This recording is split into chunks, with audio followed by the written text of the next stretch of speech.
What's the creepiest true story you've experienced? Story 1. I come from a small city in Australia. About 20 years ago, a girl went missing, Rihanna Barrow, and the case has never been solved. Sadly, I think it's been long forgotten. But at the time, it was a major news story. Anyway, about a month after her disappearance, myself and a friend were walking through a park around the area she vanished from. We were about 11 at the time. We step out onto this street and see this boy around 7 years old hurrying down the street. A car is following him, slowly about 10 meters behind him. We thought it looked strange, and my friend, being a bit more switched on than me, called to the kid pretending to be a friend, and he ran over. The car stops in the middle of the street. We could not see who was in it, but there were two men in the car. After a long standoff, my heart pounding away in my chest, as we could all sense something was wrong, the car slowly pulls away and heads off down another street, and one of them waved out the window at us. The kid said it had followed him from the corner store, a few blocks away. My biggest regret was after walking with this kid back to his house, which was only a few streets away, we sort of decided not to tell anyone. And I do not know why story 2. When I lived in Jefferson Park in Chicago, I would take the Blue Line home from work at night and cut through the park on my way back to my apartment. One night after I had just got off an 11-hour shift, I was walking through the park like usual towards Lawrence Avenue. Usually I am the only one there, or there is another commuter walking home with me. This time, as I am walking through alone, this guy walks out of the shadows next to this community center in the park and is now waking about 15 meters behind me. No big deal. I figured he had just gone to piss in the bushes, which I had done on many an occasion after a night of drinking. So I am walking along, and I realize this guy is now about 5 meters behind me, but he is not trying to pass me. He is matching my pace. At this point, I am on Lawrence, and I am still thinking he is probably just walking home too. I go to cross the street a couple blocks away, and when I turn to see if there is a car coming, I see he is even closer to me, like really close. Weird. He crosses with me, and he starts walking faster to keep up as I speed up my pace. Now this is really weird. I cross the street again at a random part of the street to see if he follows. He does. I cross the street again. He follows again. He is definitely following me. So as I am nearing my apartment, I am realizing I do not want this guy to know where I live. So I stop, pull out my knife, and turn around. We make eye contact for what felt like 5 minutes, but was probably only like 25 seconds. Neither of us says a word. He does not look scared, but he looks surprised. I turn back around and keep walking. He turns left at the very next intersection. To this day, I do not know if I saved myself from a mugging by showing this guy I was ready for a fight, or if I just scared the shit out of some poor bastard just trying to get home too. Better safe than sorry, I guess. Story 3. Back when I was in the Army, we ran into something pretty unexplainable during a regular navigation exercise, so navigation exercises are pretty standard throughout the world. Given a map and some coordinates, you have to find checkpoints using a compass. Of course, each squad was given a signal set to use in case of emergencies, or just to add to the weight they had to lug around. It is part of their kit anyway. There is a GPS embedded inside, but it is old school and gives coordinates only. Close to the end of the exercise, a squad had fallen hopelessly behind, but they were on their way to the last checkpoint. So I was in charge of the last checkpoint with another fellow instructor. We knew they were around us in a 1-kilometer radius, could not spot them due to foliage. We waited and waited for about 1 to 2 hours. You do not mess up so frigging bad that you cannot figure out a checkpoint that is 1 kilometer away. We radioed them and did not get a reply till 1/2 hour after the initial call. They were frantic. Seems like they were walking around in circles and seeing similar landmarks. It was apparently pitch dark at where they were, and this was around 6 p.m. where the sun was only starting to set. Me and the other trainer told them not to move, and we hiked to their position using an electronic GPS. And at the coordinates given, we found no one. The forest was also eerily quiet. No insects, no birds, just dead silence. It was pretty unnerving. The radio set was silent. Not even static was coming out. We radioed them again, and they said they were at the same coordinates as us, but I saw no one. We decided to hike back to the checkpoint and wait. We gave them the coordinates to the checkpoint. About an hour later, they emerged. Took them 4 hours plus to find a checkpoint like 1 kilometer away. During final briefing, one of them told me they seemed to walk around in circles. They kept leaving marks on trees using a blade, but when they came back to what should have been the tree that they marked, the mark was gone. They also felt like they were being followed, but should just be the forest in exhaustion playing tricks on them, right? Story 4. Many moons ago, I was an editor, was cutting a commercial late at night and deadline required I stay overnight to finish. I am on the second floor of a 30-story building. Half the floor is editing suites and the rest is rented out to various businesses like designers, developers, mostly tech companies, except for one office, which was the largest on the floor, about 600 square feet, and belonged to a psychiatrist. It is about 3 a.m., and I am super focused on my work. Suddenly realize I am starving. Deli across the street from me is 24/7, so I decide to get some food. All the offices have sliding frosted glass doors. I open mine and realize the floor is completely empty and dark. Save for the emergency exit lights, it is dead and dark. I get my food and come back, close the door and watch some YouTube while I eat. Suddenly I hear the elevator bing down the hallway. I knew that the entire building except for the 19th floor was empty. 19th floor was some French company. There was not even anyone at the front desk. You had to swipe in with a key card at 2 doors in the lobby. I slowly slide the door quietly and stick my head out of the office. Nothing. I see the light from inside the elevator, casting a light onto the floor. But I could not see in because the way the hallway was set up. Eventually, I lock the office door, put my giant headphones on, and get back to work. At some point, I must have fallen asleep because around 5:30, a loud knocking on the glass wakes me up. I jump up, open the door, and see one of the building managers and a cop. I walk out into the hallway and hear a commotion and see more cops. They ask me what I am doing here, so I explain.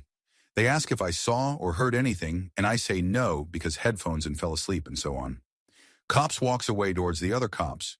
I ask the manager what is going on, and she tells me that someone broke into the building, somehow bypassing the 2 doors downstairs that required a key card, broke into the psychiatrist's office, and stole files on 3 patients according to what the doctor told her and the cops.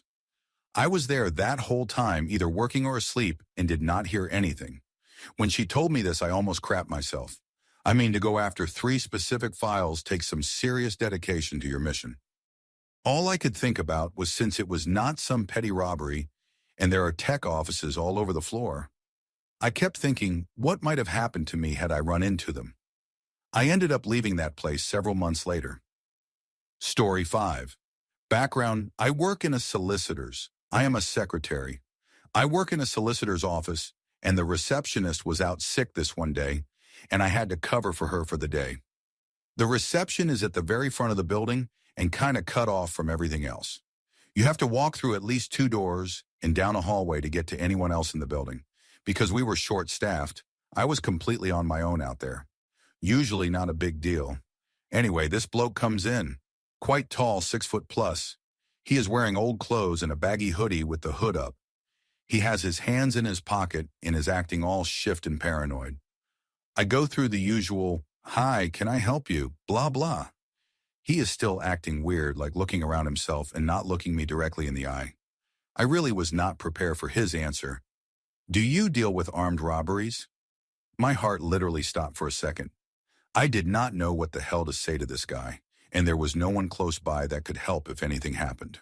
No one would even hear me if I shouted. This guy did not explain himself either. He just asked me that question and let it sit there between us. After the pause, I realized he was not going to say anything else.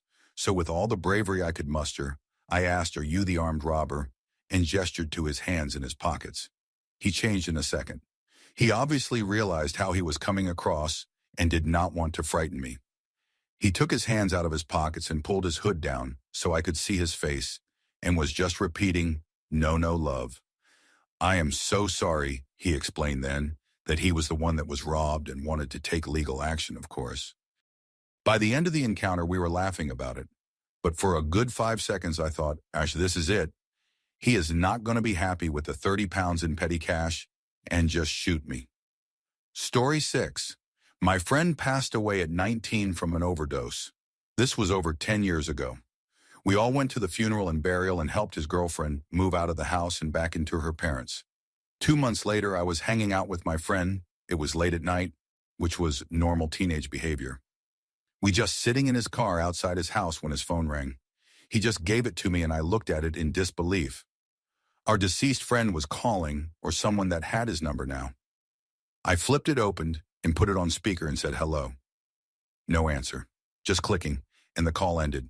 I looked at my friend like WTF, and he said it had been happening the past few days, and he did not think anyone would believe him.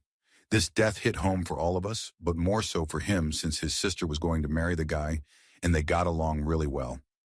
I called the number back. It was disconnected. It happened a few weeks later, then stopped altogether. Story 7. There was a lady, my friend's half-sister's mom, if that makes any sense, who would cut my hair at my house. She had a boyfriend who I had met once, very briefly. About a year after meeting him, she came over to cut my hair, but this time, she unexpectedly brought her boyfriend along with her. I had not seen her in a while, and it seemed like something was different, and he was acting very odd. She went to the bathroom, and he began proposing that we hang out sometime, but she cannot know. I am serious, I said sure, just to get him off my back. I honestly thought they were on substances, and I was just trying to keep everything peaceful and get them out of there as soon as possible. As they were finally leaving, he is behind her, and he goes to wave goodbye and throws a note on the ground that said, "Call me, it is our secret promise," with his phone number on it. I did not call. 2 days later, I kept getting missed calls from a number I did not recognize. I never answered them. Then eventually I got a text message saying, "Hey, it is Ray, his name. Can you please call me?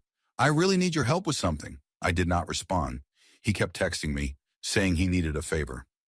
Since I never gave him my phone number to begin with, and since this man knows where I live, I was pretty alarmed. I tried to go to the police station to see if there was anything I could do, but the station I went to was not open to the public.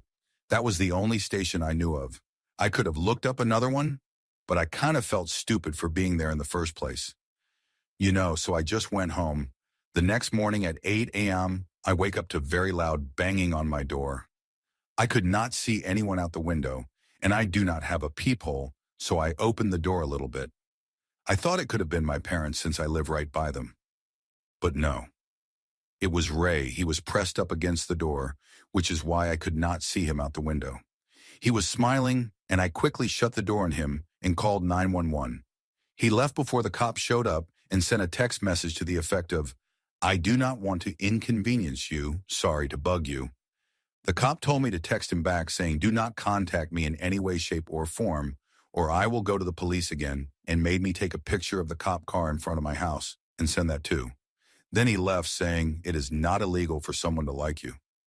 Well, the next day I got another missed call from Ray's number, so I went to a different police station. The usual front desk person was sick, and the man filling in for her was a cop. He seemed like he actually wanted to help me, and after a quick type-in of Ray's phone number to his computer, he had me come around to identify his mugshot.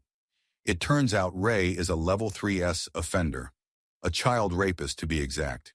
He was not even allowed in my state. The cop said that was just the beginning of it, but was not allowed to further discuss his charges. Though he did mention that I was Ray's type. I was 23 at the time, but looked 15, 16. Ray was 38, so I had to take screenshots of every missed call and every text message, take pictures of the note, put the note in a baggie and bring it to the police. I Googled his name and found some articles about him being a offender. I printed them out along with my screenshots and took them to the courthouse to file a stalking order. It should have just been a harassment order, but the lady there told me to put stalking so I would not have to pay the $85 fee. Eventually, the cops found him a few days later, arrested him, and served him his papers. We had a court date which he did not show up to, and I was given a 10-year protection order. Last I heard, he was released from jail but went back for burglary. Story 8. One night, my sister and brother-in-law went on a cruise. It was summertime and a weeknight, so the streets were a little dead. We were out for about 2 hours before heading across the city to go home. We end up behind this green Subaru. He is driving like he is drunk, so we call the driving while intoxicated hotline to report him because his driving is getting scary. We hang up with the operator, and just as we do, he swerves onto a side residential street. We call back the hotline and inform them what street he took, hang up and take a sigh of relief, as he is not on the road with us any longer. We are just about to pass the river and 3 miles from home when he comes swerving out of a side street. My sister steps on the gas to pass him as I fumble for the phone to call back the hotline. I tell the operator we called earlier, and this guy again appeared out of nowhere and is driving like a maniac. We are heading in a different direction than we started out on, and on a totally different street. The operator accuses us of following him, and I tell her that we are not. I look at my sister, who is absolutely terrified, and I take a look at the driver of the car, and he looks unreal, and I let out a little scream, and the operator asks what is wrong. This guy is aggressively staying with us, gripping his steering wheel, glaring at us with these crazy eyes so big and so round, like they are about to fall out of his skull. He looks so angry, and he is not even keeping an eye on where he is going. He is so angry at us, and I tell the operator that he is chasing us, and she said cops are on the way. I mean, I felt my blood go cold. This guy's face just looked insane. I am assuming he was mad that we got in his way. Dude was livid. He almost did not even look human. I kept saying, oh my God, he is scary. As he got super close to our car, I thought he was going to ram us. Then he swerved onto another street and out of view. The operator hung up after I told her what street he was on. My sister and I almost peed our pants. We were so terrified. The cops zoomed by us minutes later, passing the street he turned onto. I will never forget that face. I seriously thought that guy was going to kill us.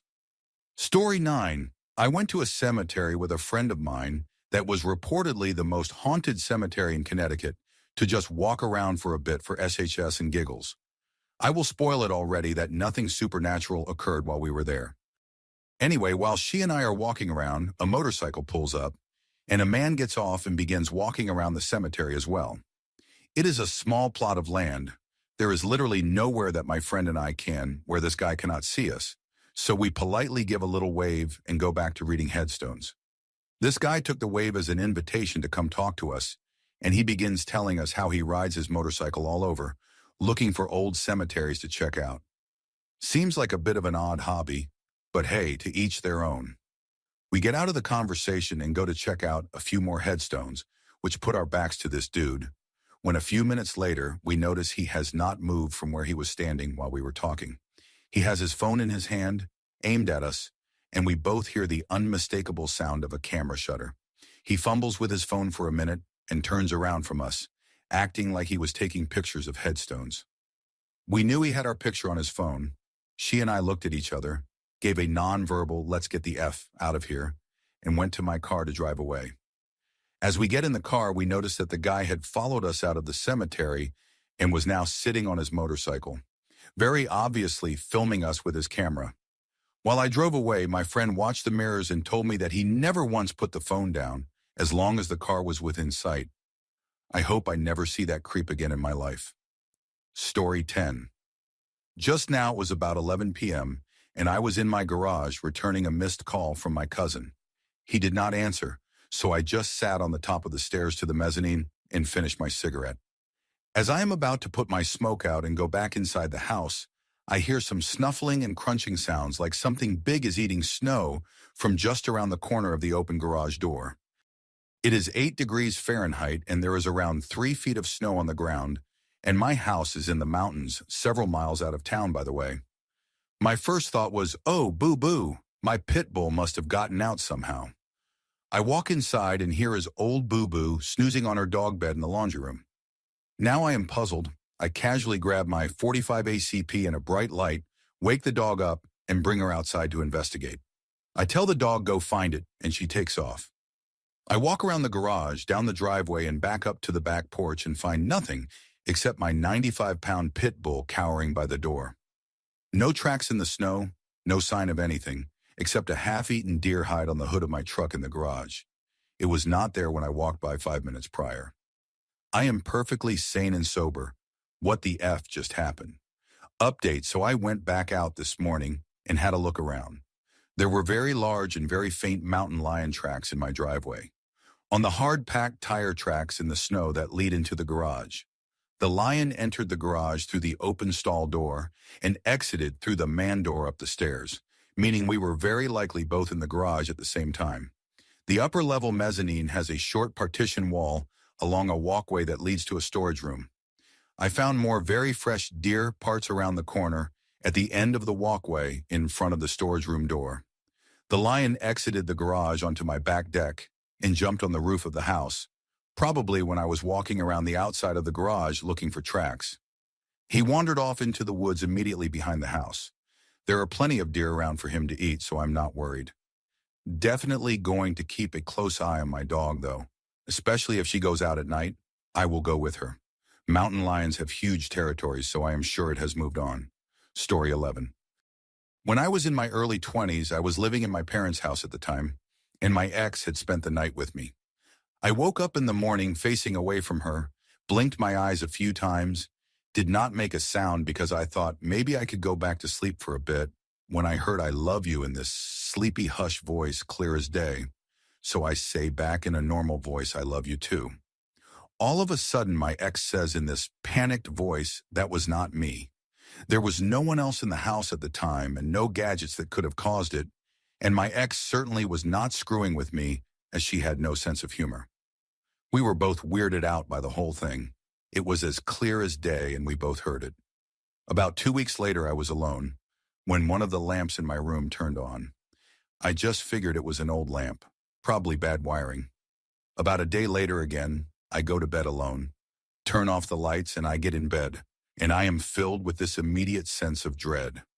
I could not shake the feeling that I was being watched, and not in a just-looking manner, but in a menacing manner.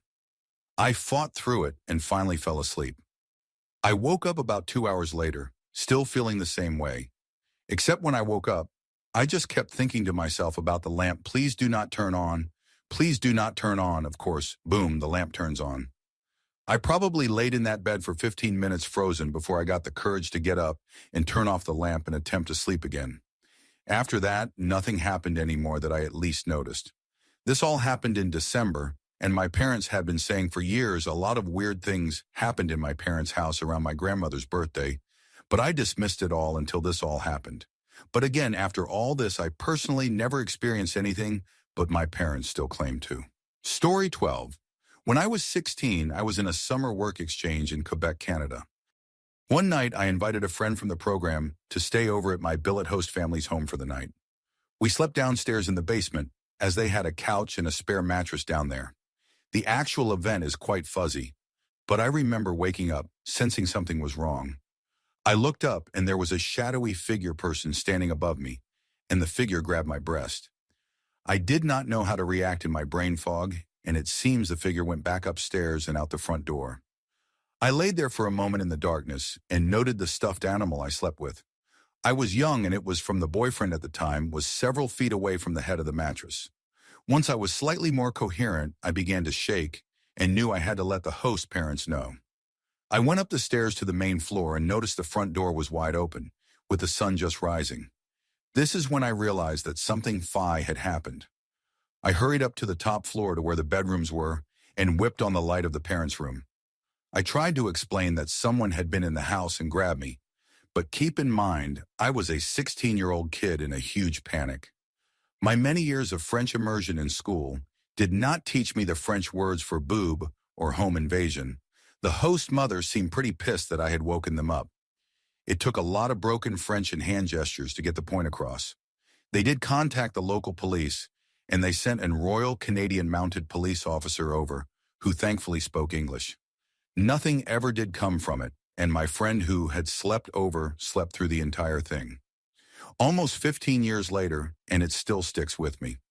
Story 13. My mom had a stalker when I was young. My parents were divorced, and we lived alone right next to the woods in a small neighborhood. I always remember my mom being pretty strict with making sure I had my windows locked and curtains drawn when I went to bed, and I never understood until years later. For a year or so, someone assuming a guy would come to our house and look in our windows.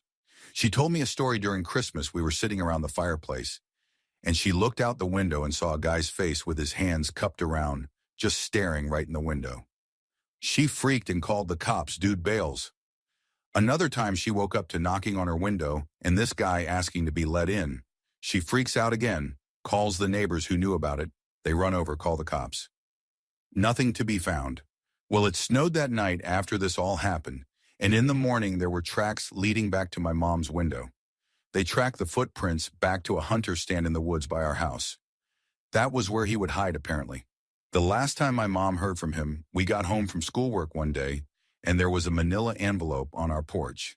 It was a news story about a woman who was raped and murdered. Here is the kicker. The woman in the story had my mom's same name. We moved pretty quick after that. Story 14.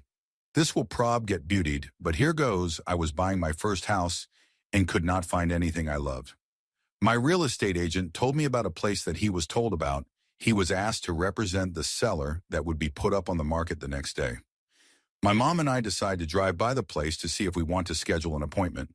For the backstory, the house was being listed as the current owner was going into a retirement home, so the place was empty. We pull in the long driveway and park. The house is adorable, set back of the road, kinda in the woods on a super private lot. We get out to start exploring outside and a van pulls in the driveway, blocking us in. An older guy, mid-40s, 50s, gets out and tells us it is his mom's place. Asks if we want a tour. We do, of course, not even thinking, and he lets us in. We do the normal walkabout, then he asks if we want to see the basement. The basement was more of a concrete cellar, and to get into it, you had to go outside and enter through a separate wooden door. My mom and I go down, and the creepy guy follows behind us and closes the wooden door behind him, essentially blocking our only way out. For those of you that have never entered a cellar, you leave the door open until you are done. He was chatty, friendly-ish up until that point, but suddenly he was super quiet and seemed distracted and was giving me 100% murderer vibes. My mom was feeling awkward too, chatting too much, asking too many questions, basically filling the dead silence. Anyways, I noped out of there pretty quick because I was feeling super uncomfortable and basically pushed past the creepy guy. He was a shorter, thin guy, but thin can be wiry, and walked back to the car, talking about how we will come back to do an official walkthrough with the real estate agent. Blah, blah. Got out of there fine, but mentioned creepy guy to the real estate agent the next day.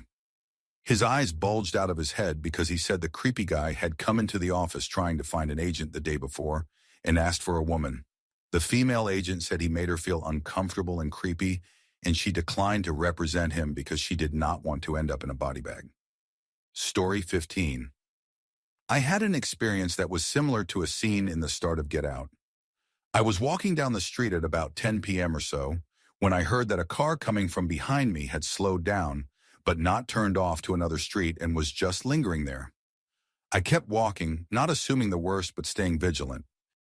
The car eventually passed me and turned left at the next street where I lost sight of it, but I knew it had immediately stopped because I saw the light from the brakes.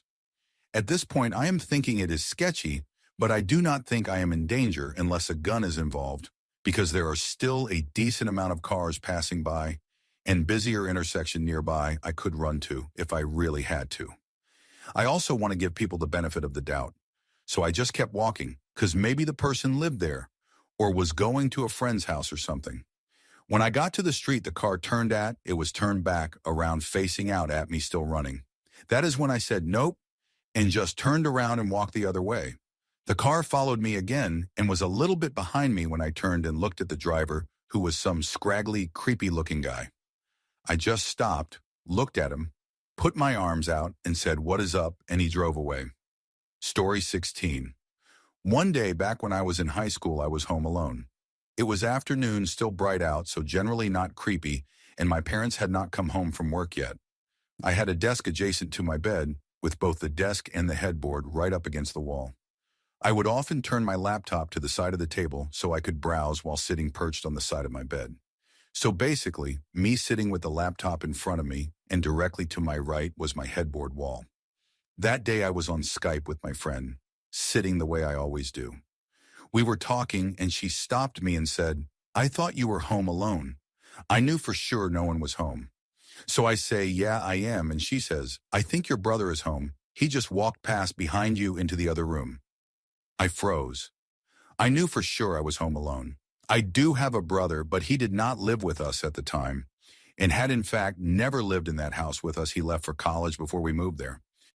This friend had never made a joke like that and seemed completely serious and nonchalant. I was about ready to cry, asking, "You mean someone went this way," motioning to my right, to which she said yes. I turned my laptop to the side so she could see that there was no other room hallway to my right. As you might remember, there was a wall right there. And now I am in my bed like 10 years later and scared again. Story 17. My creepiest, scariest moment I had ever experienced has got to be when I was 8 years old. I was living in a small neighborhood which branched off from a long road leading to the highway. I had recently moved to this new house, and I had a friend from where I used to live visiting me. One morning we had woken up to nobody being home. My family had all left to go food shopping. Anyways, we were just laying in bed playing Pokemon Pearl and Diamond, with some music playing on my television. We were about to have a battle when all of a sudden my door flies open. Standing there is an older white man, probably around 50-55, skinny as hell. Thinking about it now, I'm pretty sure he may have been cracked out or something. I froze. I was too terrified to do anything. He stared into my eyes for a good 3 seconds, almost as if he was deciding what to do about us ruining his burglary. Then he dipped. He hauled ass down my hallway and out my front door. I then chased him out, where I saw him pedaling as hard as he can down the long road on a little kid's bike. After I called my parents and the cops came, it was revealed that all he really stole was some cheap jewelry and some money from my parents' room, but tore our house up badly. I do not think we ever heard from the cops again about this man, but he had me shotting myself. Story 18. One night, while going ding-dong ditching with my friends, we came on a house with a light still on in the window. We looked into the window and saw a guy inside watching adult content. My friend thought it would be funny for someone to pound as hard as they could on the window. This is about the stupidest thing you can possibly do given where we were rural United States, as everyone and their grandmother has 10 guns. Anyways, my friends had been doing all the other doorbells, so it was my turn to do this one. I went up to the window, pounded extremely hard, and then bolted to a drainage ditch on the other side of the street. The guy stormed out with a shotgun and a high-powered flashlight, so we were basically shitting ourselves and then started shimmying along the drainage ditch towards a fence. Once we got to the fence, we made a run for it. The guy just screamed, "Get back here, you motherfuckers," as we ran. We hopped the fence and then continued running for what felt like a mile into the neighborhood over. We then found a small row of trees that we hid under for about an hour longer. Then out of nowhere, the guy drove up in a truck with another guy and started searching for us with flashlights. To this day, I honestly have no idea how they did not see us. We were wearing pretty bright clothing, and they were literally right on top of us. They left. Then we waited there another hour and then walked home to my friend's house. On Monday, when I went back to school, I took the bus home. I never paid my bus driver much attention before then, but I thought he looked familiar and could not place it, until I realized that he was the guy that I saw in the window. I kept glancing up at him to see if it was him, and he kept glancing at me. About half an hour passed until we came upon the turn into my neighborhood, and he passed it. Now this is weird because he had never missed it before in the 6 months I had been on his bus. One kid got off after another, and I started getting nervous. About an hour passed when there were just a few kids left on the bus, and he glanced up at me and said, "Sorry, my name. I guess I forgot to drop you off." I tried not to ride the bus after that. Story 19. I made the mistake of becoming friends with someone online. I thought something outrageous would never happen to me, but what do you know? It happened, and it really taught me not to be so naive. I become friends with this guy. We bonded over political beliefs. He asked my name and my age. I never gave him my last name, which I am thankful for, and I never told him where I lived either, but he started to come on to me.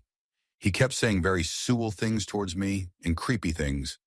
I usually just brushed it off and steered the conversation to something else. Then when he would not stop asking for my face, I called him out for being a little creepy. He then started to tell me things that I will not say on here, as they are extremely not right things to be said to someone underage, which he was not, I was. He then proceeded to say said things and send video clips of him walking over to the police station and cussing me out. Apparently, I was the pedophile for calling him out. Being the naive person I was, I believed he was going to report me. I started having a full-blown panic attack and started crying. I have never even stolen chapstick from the gas station. How am I going to explain to my parents that someone accused me of being a pedophile? He continued to send me videos and continued to cuss me out, along with bringing his girlfriend into the conversation to tell me how big of a penis he had and how that would not make him a creep. If anything, that made him more of one. He then told me he was going to hack into my phone and told me he was always in hotels because he is slowly but surely making his way towards me. I know this does not sound that extreme, but it was a really terrifying experience to someone who has never dealt with anything like this before. I have learned my lesson and do not share any information that is too personal online. Basically, not to trust anyone online. I did not believe those stories, and I regret not believing them. I thought that he really was hacking into my phone and coming to me, but after having a long conversation with a friend who knows someone who is advanced with tech stuff, that it was not possible, especially with such little information I gave him. I was naive to ever believe him, and I should have blocked him right when he started asking what I looked like. I regret not doing it sooner. It could have prevented me freaking out. But unfortunately, I learned my lesson the hard way. Story 20. This was 12 years ago. I was 14. My friend and I were quickly going through her house gathering clothes while my mom waited in the car for us outside. That night there was a school dance, and the theme was the red carpet. It was right around Halloween, so costumes were encouraged. And clever us decided we would go as hippies protesting the red carpet. We went through her mom and sister's room for hippie clothes, then went into my friend's room to try them on. I noticed a device that kind of looked like a cell phone sitting on her desk. "That is a really small cell phone," I said. "Oh, that is a digital recorder," she replied. "Here, let me show you how it works." She picked it up, held the button down, and, as a joke, said, "Who are you into the speaker?" She held the recorder out, but our smiles faded when the little red light started flashing. This, of course, meant that the recorder was picking up a voice. We play the recording back. It was a choking sound followed by a loud moan. It sounded like a woman. We turned to each other and screamed. We booked it back to my mom's car and were freaking the F out. We play it back to my mom, and I think she thought we were making it up because she did not seem to really care.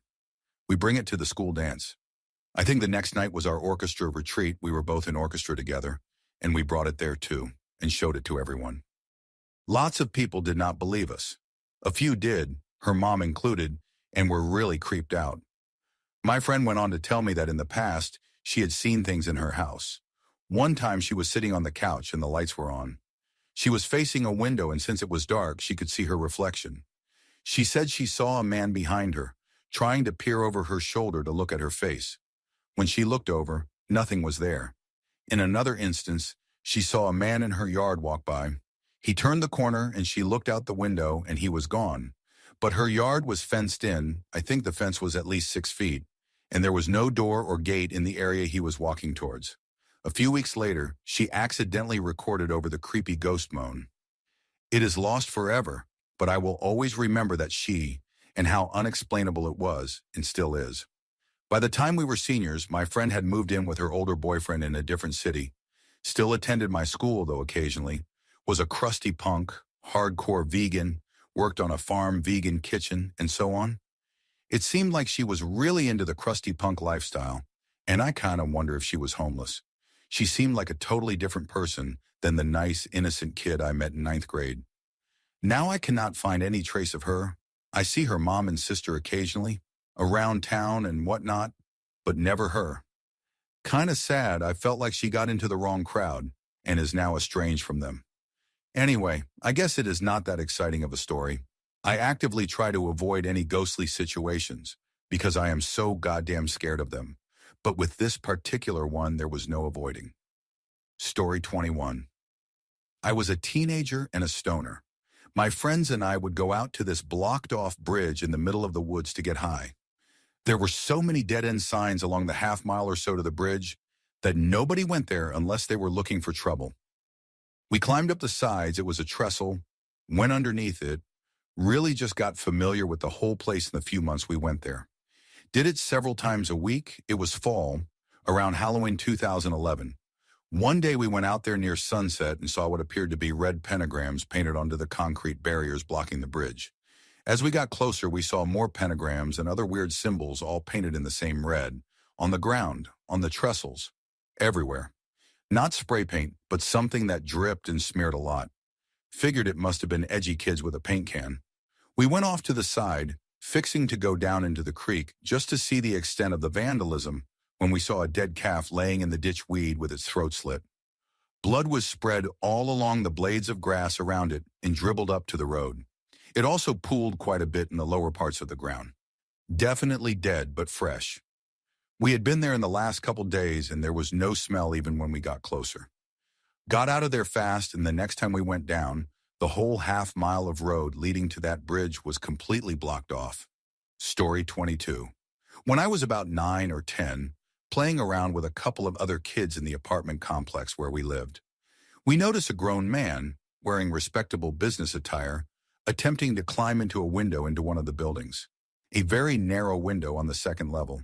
He was standing on top of a flimsy metal box thing that contained a fire extinguisher, and the window was still up over his head.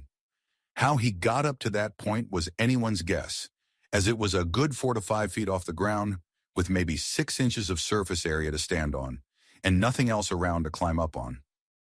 We were so confused. Here was some grown-up, dressed like one of our teachers, basically breaking into an apartment building in broad daylight and totally oblivious to the 3 kids standing there watching and talking about him. This was Florida in summer. The guy was visibly perspiring, and we watched him struggle for a good 5 minutes before he finally did manage to hoist himself up and into the window, tumbling in and landing with a loud thud, followed by silence. I do not know why none of us thought to get someone. I guess the way he was dressed, and the fact that he did not seem to care about being seen, made us think he belonged there, even though it made absolutely no sense and was a totally bizarre event to witness. Story 23. So my girlfriend and I were about 20, maybe 19. We were at a friend's place that lived in an old high-rise apartment building. We had a few drinks, smoked a couple joints, and had some laughs.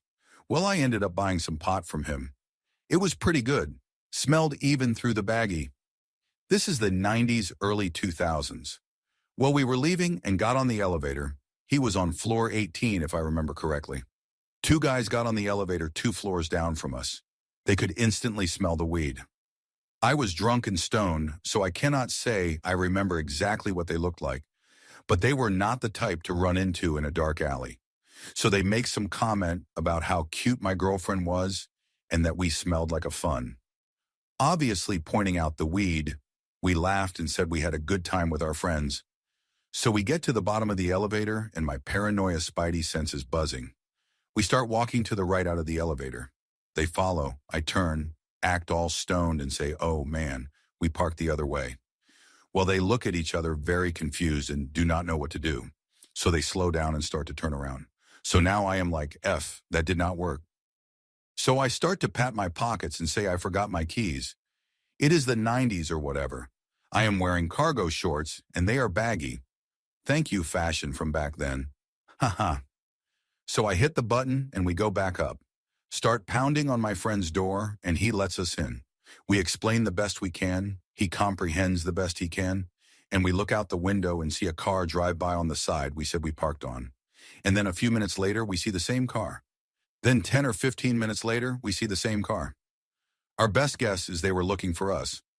Well, an hour or so goes by and we are all beyond freaking out. But the intoxication and adrenaline have kicked in and we just wanted to go home. So we made a mad dash for it and got in our car and made it home safe. Pretty nerve-wracking at the time, though.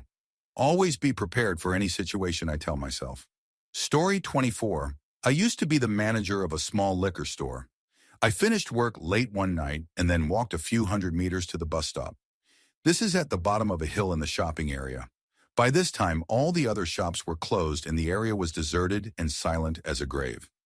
I was waiting for the bus at the stop, one of those see-through plexiglass ones, when I got the strangest feeling. I stood up, stretched, and turned around and someone's face ducked out of sight about 100 meters away, behind a fence. The stop was at the bottom of a small hill. You could see into the backyards of all the shops, and the fence lines receded up the hillside. He was about 4 or 5 fence lines away. I just stood there for a while thinking about it. I was not a big guy, but at 6 feet and 90 kilos, I was not that small either. Was this guy planning on robbing me or assaulting me or what? Instead of sitting down, I started pacing back and forth. I did not want to turn my back on this guy. Next thing I know, his head pops up for a minute again, but one fence line closer. He looks weird, kind of got a wild-eyed look on his face. He stares at me for a second or so and then bobs down again. I am standing there and starting to get a bit angry. I am not a particularly brave guy, but this was annoying me. Who the F does this guy think he is? What is he playing at? I start thinking about giving him a scare. What if I go around the front of the shops and try to come up behind him? As I was thinking this, the bus came, and I got on. I never saw him again. Still do not know if he was planning to rob me, assault me, or just playing games. Story 25. I have a few, but this one's fun. One night, my sister, mother, and I come in late at night and walk from our car to our back door. We live in a woodsy area and have a man-made pond on our backyard with a small, dim, decorative lamppost next to it. As we are walking to the door, my sister remarks that the pond looks creepy and that it seems like there is someone standing there watching us. We look and agree. There seemed to be an odd shadow right next to the lamppost, but it was dark and we just joke about it. I remember looking behind us as we walked in our home to see the shadow still there, seemingly facing our house. The following day, one of our neighbors alerts my mom that they saw someone running from our yard to the yard next to us that night and that they reported it. To this day, it gives me chills that most likely there was someone standing in our yard watching us walk into our house. We have had other instances of someone hanging around our house before, so we are lucky, but I am always paranoid when I'm home alone. Story 26. One time I was out and I saw a driver wave at me. I thought it must have been someone that knows me or just a kind stranger. I could not see the person, I just vaguely saw a wave. I like being friendly to strangers anyway, so I waved back and kept walking, and then I heard the car turn around and it stopped next to me. I did not really know what to do with that, so I stopped to, again, see if it was someone I knew. It was not. A guy that was maybe in his late 20s, maybe in his 30s, either way at least 10 years older than me, was in the front seat and started talking to me. Now he did not kidnap me, which I appreciate, but he asked for my name, and if he could get to know me, to which I kindly replied that I would rather not, and I went home. I made sure to wait before he was out of sight so he could not see where I lived. Could have been much worse, but it was kind of creepy. It is also not the only time someone significantly older than me flirted with me, which is also creepy. I think the scariest part of that is that he thought he should make a complete U-turn and start talking up a 15, 16-year-old also. I look a lot younger than I am. I looked about 14 in my opinion, because of a wave. Maybe he thought I was a prostitute, I do not know. Very weird and strange. Story 27. This may get buried, but it is one of many creepy things that happened in the first house I ever bought. My husband come home from work one day and his wedding ring was missing. He was like, oh my gosh, I did not even notice it was gone. Maybe it fell out when I was fixing the dryer. Anyway, we looked for days. Now my husband had been losing some weight and the ring was looser on him. He sat me down later and told me that he is worried that when he hung his hand out the window in the car, it might have fallen off on the drive to work. Believe it or not, I believed him. Money was tight, new baby and all, so he decided to not buy a new one. He said hoping that it shows up at the house. Fast forward 3 months, it is my 6-month-old and me at home. I am exhausted, so I decide to take a nap when she naps. I am half asleep and a large whitish figure walks over to me as I sleep. I did not feel fear at all, but it leans down and puts something on my finger and says he lies, then disappears. I wake up and there on my finger is my husband's wedding ring. I kid you not, I was freaking out. And boy did my husband freak out when he came home, and I had his ring. I told him what happened minus the he lies part, and he starts freaking out. He says there is no way some person found that ring and broke into our house to slip his ring on my finger. He decided then and there that our house was haunted. And lo and behold, something was going on with him and a girl at work and another girl before that at his other job. And then after he got fired from his current job, another girl after that. Of course, the last one was the last one for me, but creeped me out then and now. Story 28. Although this occurred 10 years ago, still makes me want to cry because of how scared my family was. My mom used to have the tendency to go to the laundromat like 1 hour before it closed, and since she would always take all the blankets and clothes, it took way more than an hour. So whatever she could not get done there, she would do at home, so she would stay up folding clothes late at night. And since I could never sleep well, I would stay in the living room until she was finished. My dad was already asleep, and I remember it was about 11 p.m., and we were watching a recording of Don Francisco's show, and out of nowhere the television and lights turned off. This did not scare us because it happened often. However, this time my mom had an uneasy feeling and decided to stop folding, and she came to lay down on the couch with me. Eventually, we fell asleep in the living room, and at about 1 a.m. we woke up in pitch black darkness, and the living room fan was on, but it was going faster than we had ever seen it go. It looked like it was about to fall off the ceiling. By the way, we went to sleep with the television and lights on. For some reason, my mom thought my dad was pranking us, so she cut a few pieces of tape and put it against his door, so if he was to open it, the tape would rip, and she knew he was going to prank us again. We decided to go sleep in my bedroom, which was across my dad's room and next to the restroom. We eventually fell asleep, but at about 3-4 a.m., she woke me up because she thought she heard the bathroom water running. When we opened the bedroom door, we could clearly hear the bath and sink water running. My mom looked at my dad's door, and the tapes were still on the door perfectly fine. My mom seemed so scared, and that made me even more scared, but she was too terrified to walk across to his room. We began yelling his name and calling his phone, but he is such a heavy sleeper that he kept sleeping. I was so confused because she seemed so terrified, and she is not the type to get scared. My mom finally decided to get out through the window and go into his, since they were right next to each other.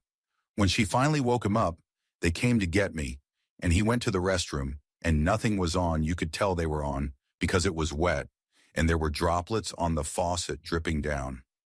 We did not sleep for the rest of the night, and eventually when she was calmed down, she told me that when they first moved into this house, the faucets would turn on, and the restroom would be locked like if someone locked themselves in there and turned on the faucets. Never seen my mother so scared, it terrified me. I think this is the reason why I sleep with earphones now, to block out the scary things I could hear at night. Story 29. Many years ago at this point, my college was doing a production of Mephisto, which is a play about the rise of the Nazi Party in Germany, specifically how it affected the artists at the time. It is a decidedly anti-Nazi play written by an artist who fled Germany during that time. I was doing sound design for the show, and the director wanted one of the cues to be the Nazi national anthem. I go on the internet looking for a downloadable version and only click on links that seem safe. Sites that are dedicated to historical preservation, they all have disclaimers saying things like, look, we only have this because it was a song that happened and has great historical weight. We do not condone Nazis. About a week or so later, as I am getting gas at the gas station right near my house, I am approached by someone who said their sister got arrested in the nearby city. I live in the suburbs and they need a ride to the local metro stop. Could I give them a ride? I am a friendly enough person, I say sure. The entire conversation for the ride was very leading, saying casually racist things about the demographics of the local high schools, how now they need to have increased security because of the blacks and Latinos bringing weapons to school, how the area used to be so much nicer, did it not? Nothing overtly super racist, no N-words or obvious slurs, but it seemed obvious he was waiting for me to agree with him. I never said anything committal, just hms and hus. I knew I was not going to convince this guy that racism is wrong in a 5-minute car ride, and I was not about to get into a heated argument with a stranger while we were both in the confined space of my car. We got to the metro stop, and that was the end of it. But I am 95% sure he was a member of the KKK or a neo-Nazi who was trying to recruit me. The timing was too coincidental. The story about his sister was a little too forced and did not quite add up. The conversation a little too leading.